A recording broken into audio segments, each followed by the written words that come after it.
Oh my god, hey! Excuse me.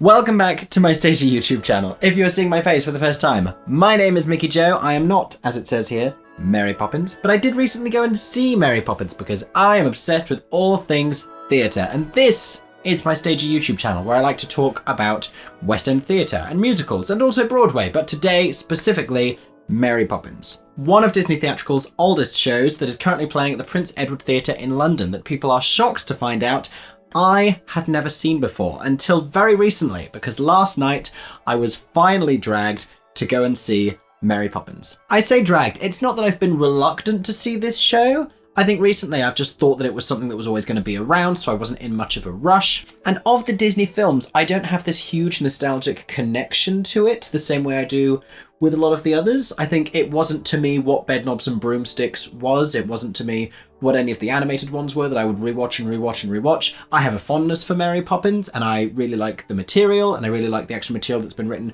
for the show, and I reacted to the new cast recording last year, and that made me a lot more interested in seeing the show. But for whatever reason, it's taken me a really long time to get to the Prince Edward Theatre. However, that all changed yesterday. I finally went to go and see the show, and I am very, very, very excited to tell you what I thought. So here is my review of Mary Poppins.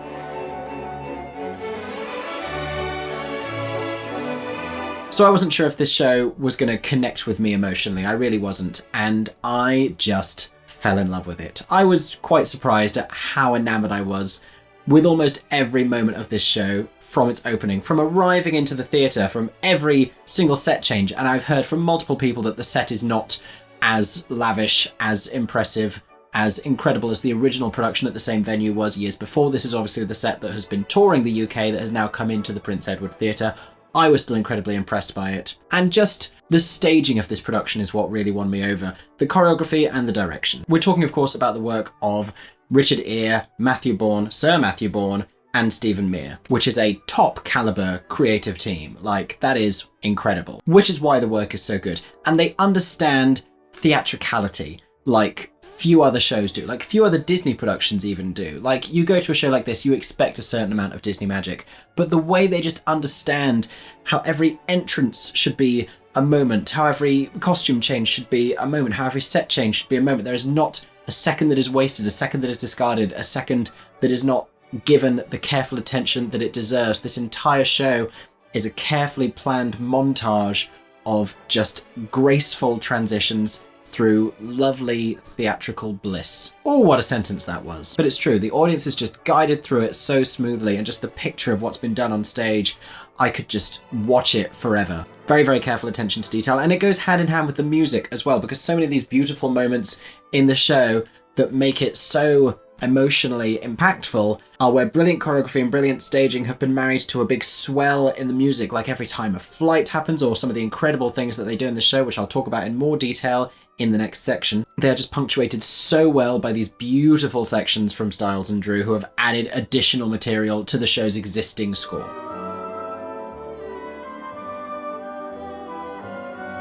So this show objectively has some standout moments. You know, it has three really big production numbers. I'm talking about Jolly Holiday, I'm talking about Supercalifragilisticexpialidocious. How can I show this to you? That's backwards. Hold on, can I lean? Do I have to lean? Supercalifragilisticexpialidocious. I hope you got all that, because I now have whiplash. And also Step in Time. Even a rookie audience member like myself who does not know much about the Mary Poppins stage musical knew to expect big things from these. And I loved every single one. I loved the costuming. I love how each of them really go from this relatively small place and swell to this massive production number, to this just stagey gloriousness with the kick lines, with the choreography, with the overlapping of different melodies at the end of Jolly Holiday, the build through Supercalifragilisticexpialidocious, with a little mini reprise after the applause, and then Step in Time, which just blows both of them out of the water as this crazy, insane production number. And this is one of the wow moments of this particular version of the show, because what they get Bert to do, as well as having led the entire number and already dancing up a storm and doing these crazy beautiful spins and box jumps and just incredible things that he does in this number, he then climbs up the side of the proscenium like he gets attached to something. He's not actually Spider-Man, and then ends up upside down, and then they have this little tray that's going across on a bar, and he tap dances on that while being held upside down which, you know, is one thing to have described to you, and it's quite a different thing to see, because to tap dance, it's so into the floor and you have to really drive it in. So to do that upside down, when gravity is taking you in the opposite direction, to power through into your heels against what nature has intended, takes just incredible thigh strength, really is what we're talking about here. But overwhelmingly impressed by that. I was just studying that. I was transfixed. As someone who really likes tap, I was watching that and amazed by how he was managing to pull that off. Now, the other wow factor moment in this, and this is slightly spoilerish, as actually was the last thing I said, so you know what, if you don't want spoilers, skip to the next section. Another big wow factor here is every time that Mary Poppins flies. It's just absolutely delightful and captivating, and it just fills you with this magic that takes you right back to childhood. Like, I was 5 again, watching a musical for the first time in a theatre, even though I am very much not 5. I'm very 26, and I've seen a bunch of musicals already that week. That was my 7th show of the week. Who do I even think I am? But when they are doing Let's Go Fly a Kite, and the kite goes off and she comes back in holding the kite as her re-entrance after having disappeared without warning, it's just, you can't not fall in love with that moment. It's just absolutely delightful. I was just beaming completely. And then when she does it at the end of the show, and I know that it's coming, and the music is so perfect for it, and the stage looks gorgeous, and you can kind of see the wire, and you're like, oh, this is it, she's going to fly over the audience. I knew that it happened. I was aware of that. I did not know how it would impact me emotionally, because I'm like, you're just flying over the audience. Why does this make everyone cry? And then she did it, and I was like, she's flying over the audience. Like that got me.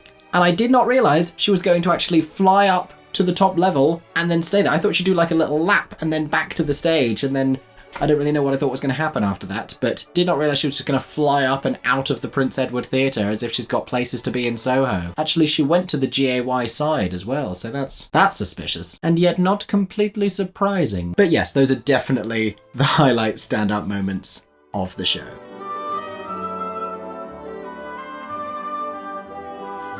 I really can't talk enough about how great Zizi Strallen is as Mary Poppins. I'm just holding this umbrella now. I don't know why I have this. Excuse me. And you do have to remember, because it's easy to forget watching Zizi Strallen do it that effortlessly, that Mary Poppins has to be one of the hardest roles for women in musical theatre, because not only do you have to sing beautifully, and there's belty bits, and there's also soprano bits, like legit soprano bits, you also have to dance up a storm, tap dance, give comedy timing and a whole range of emotions, and you have to do all of it perfectly and effortlessly. Like, she's allowed to dance up a storm, but she's not allowed to sweat, and she has to do it at all points while wearing a coat. And she does this perfectly and immaculately, and it's so very Strallen of her to do it. And she is definitely channeling Bonnie Langford. I am not the first person to point this out, but it's a very Bonnie Langford-esque performance. That level of perfection, that level of polish, everything she does with a smile, nothing is phasing her in this show. She feels born to play this role, honestly. She feels not even born. It feels like Zizi Strallen has been specifically engineered in a factory somewhere to be Mary Poppins in this production. I defy you to find any of the Mary Poppins who can be that charming, who can sing it that well, who can give you a crazy mix between belt and head voice while she's having that whole scream fight with Miss Andrew and singing practically perfect, who can also dance that well and high kick up to her head. Who else is doing that? Who's covering all of those? She's just audacious. She's just quite ridiculous and phenomenally talented. I am in awe of her Mary Poppins. So we actually had an understudy Bert at this performance. We had Adam Davidson, who was playing Bert, who was fantastic. And Bert has to do so much. Like, Mary Poppins has a lot of like calmer moments in between her ridiculousness. She'll be very still, she'll be very measured, and then she'll do something crazy. Bert, I feel like he never really stops. Like, even when he's just doing dialogue with the kids, he's like moving around and giving you physical comedy and like little asides and pushing them back over here. And oh, Mary Poppins, oh, he.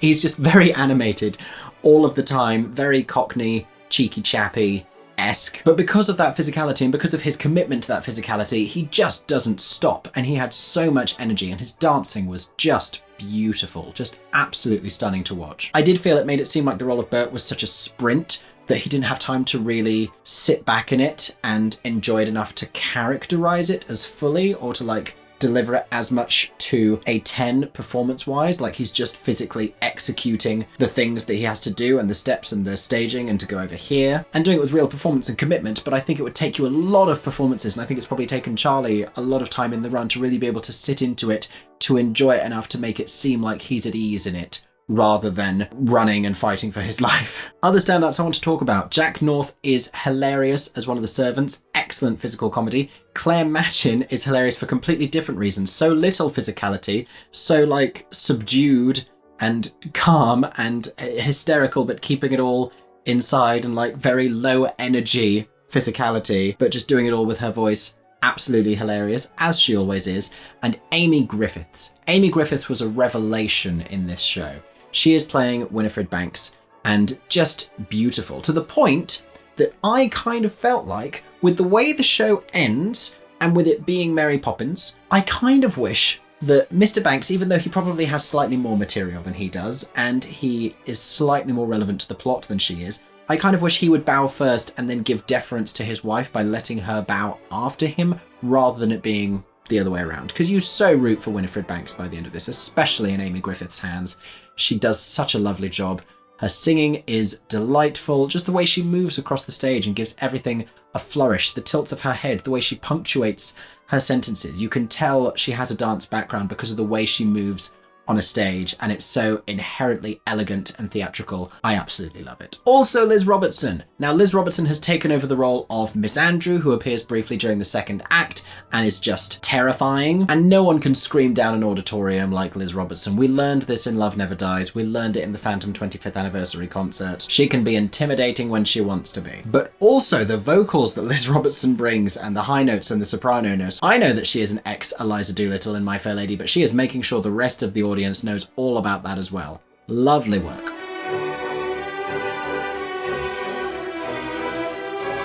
I do feel like, and this isn't a criticism, it's just something that I kind of wish for, but at the same time, I respect the choices that have been made. I feel like Feed the Birds and Let's Go Fly a Kite, because of where they are in the show, lose a little bit of their impact, but I think that is deliberate, because Let's Go Fly a Kite is no longer the finale to the show. It arrives in the middle of the second act. Instead, we have Anything Can Happen in that beautiful choral melody. But I do love both of those songs. There's something so majestic about Feed the Birds and also about Let's Go Fly a Kite. Feed the Birds is beautiful for its simplicity. It's one of those beautiful, just like timeless classic Disney melodies, like a When You Wish Upon a Star, that soars without shouting. You know, it doesn't have to be huge and declarative. It can just be gentle, but beautiful and timeless. And Let's Go Fly a Kite is just joy in a lyric and joy in a melody. It just, you cannot help but be uplifted, and it just touches you right in the heart. What I will say I absolutely love is that instrumental reprise of Let's Go Fly a Kite when the flight happens.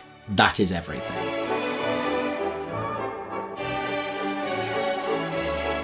Oh my gosh, everyone can see this show, because this is a show that's great for children discovering the theatre for the first time. I know in my Frozen video I talked about Theatre Royal Drury Lane having an announcement that specifically welcomes new theatre goers to the theatre for the first time, but I think Mary Poppins is maybe an even better show to do that, because yes, it's Disney magic, but it's also just theatricality and theatre genius. I think if we're comparing and contrasting the two with Frozen and Mary Poppins, one of them is very, very stylish and very expensive, and you have this amazing theatre-going experience with Frozen, but the heart of Mary Poppins, for some reason, even though Frozen wears its heart on its sleeve a lot more with the outpourings of emotion and talking about emotions with Monster and with Let It Go, Mary Poppins, even though it doesn't necessarily access those conversations in such an obvious way, is somehow more emotionally impactful, which is kind of the plot of Mary Poppins, because she doesn't just tell the children the lessons she wants them to learn, she gets them to learn them via doing other crazy things, via taking them through the park and making them dance with statues and terrifying them with the animated toys. Oh my gosh, can we talk about the toys? Because horrifying. I learned a lesson from that, and I don't think I was the person it was aimed at. But I do think this is a wonderful show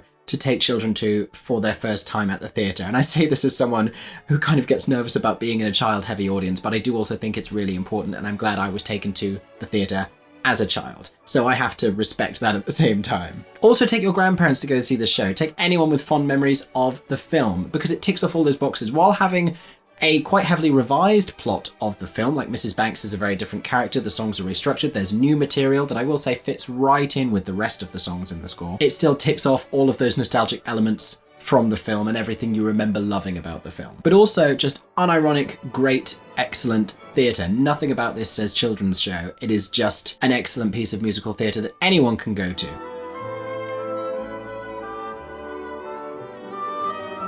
Now, I do want to tell you a little bit about how I got my tickets for this, because there is a daily rush allocation for this show, but it's not on the Today Tix app. If you go on either the Mary Poppins website or the Mary Poppins listing on the Delphont Macintosh website, they will both redirect you to the same place. And at 10:30 every day, on the day when the show has performances, they open up the remaining tickets, a handful of the remaining tickets, to be bought for, I think it's either £30 or £35. You can tell I did not do the booking here, but I watched while it was happening. I don't even think I paid for my ticket. Oh well. But it's like a rush policy where you're getting what would normally be top price seats for a reduced rate on the day of performances. If you need to book ahead, then that's a different story. But if you are willing to wait until the day of the show, then you can get an absolute bargain. Also, they have some lovely merch available. I nearly bought the umbrella with the parrot handle, but you know, I don't need to fly anywhere anytime soon. This I did love because so few shows have zip-up hoodies. I'm all about a zip-up hoodie. I have enough of the pull over the top ones and mess up my hair. Like, that's just a struggle I go through often enough. I'm happy to be able to zip something up and not have to worry about it. So this really cute and also really, really soft. I am wearing what I think is a small. They have it from extra small upwards.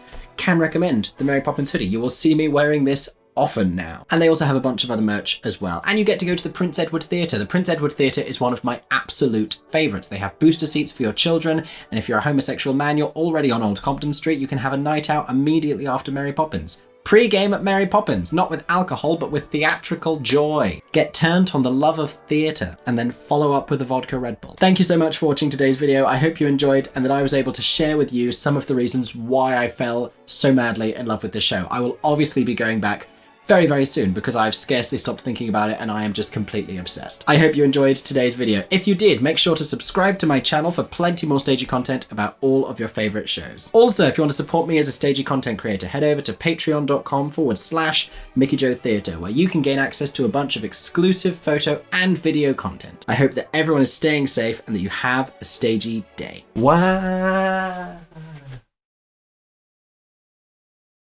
For 10 more seconds, I'm Mickey Joe Theatre. Oh my god, hey, thanks for watching, have a stagey day. Subscribe!